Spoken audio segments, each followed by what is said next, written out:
Hey guys, Level Cap here, and today I'm excited to show you a really cool new vampire battle royale that takes place in the Vampire the Masquerade universe. And if you're not familiar with this vampire franchise, it is a sprawling universe of connected tabletop games, books, and video games. Most of it focuses on vampires living in modern day settings, and the most notable entry in the franchise is the Bloodlines RPG game from 2004. Now, Bloodhunt ties into this universe pretty directly with many of its abilities, mechanics, and characters based on existing elements from past vampire games. And before we go any further, I'd like to give a big thank you to Vampire the Masquerade Bloodhunt for sponsoring this video.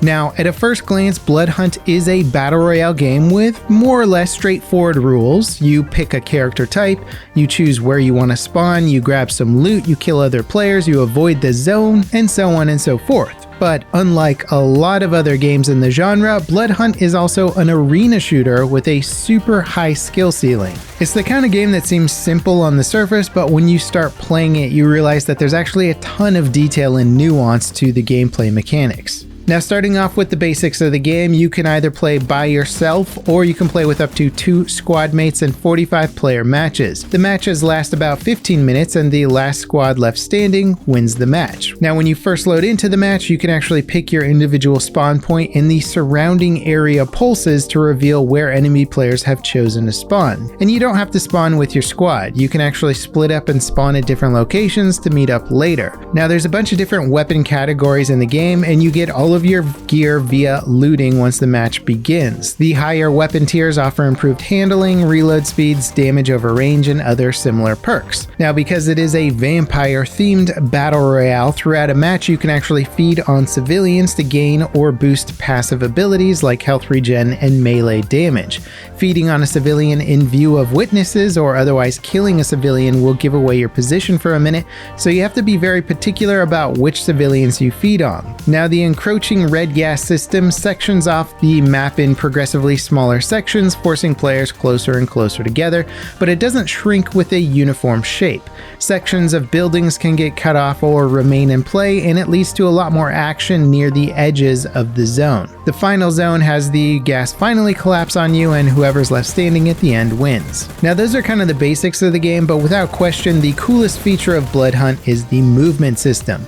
Basically, there's no surface, structure, or building that you can't climb. You can climb entire buildings, slide, dodge, shoot in midair. It's a lot to take in at first, but it's also something that you can master over time and give yourself all sorts of crazy positional advantages. If you get caught out in the open, for example, you can dash up the side of a building to the roof and gain a height advantage. You're really not stuck having to return fire from an inferior position.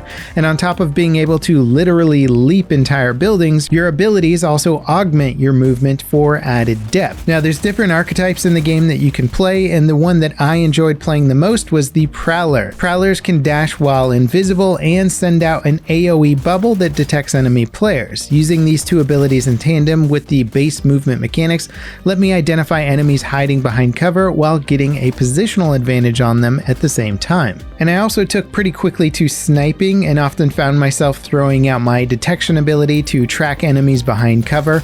And one of the things that can make sniping tricky is just how unpredictable enemy movement can be when you lose sight of them. But being able to get some distance from the enemy squads and keeping vision on them when they duck behind cover let me line up some pretty sweet headshots. And the freedom of the movement system combined with different character abilities you get is pretty nuts, and it's really one of the better core elements of the entire game. And because of this unique movement system, the opportunities for emergent gameplay are really off the charts in Bloodhunt, and I have no doubt I haven't even seen half the stuff that players have figured out that you can do. One of the other archetypes is the Saboteur that can go invisible when crouched, and you can use this ability to avoid enemies entirely, letting you safely revive dead teammates at resurrection points. And while enemies can still spot you if they look closely, the frenetic pacing of the game means that a lot of players are just going to waltz right past you. And this was actually one of my highlights with the game. Spectating my teammates after dying and watching them crouch past entire squads was actually pretty funny to watch and something I don't often see in a battle royale game. We got tons of resurrections and survived much deeper into the later stages of matches thanks to this ability. Now at the same time, experienced players can still spot you quite easily, and staying still in Bloodhunt puts a massive target on your back, so it is a risk, but it's part of the fun.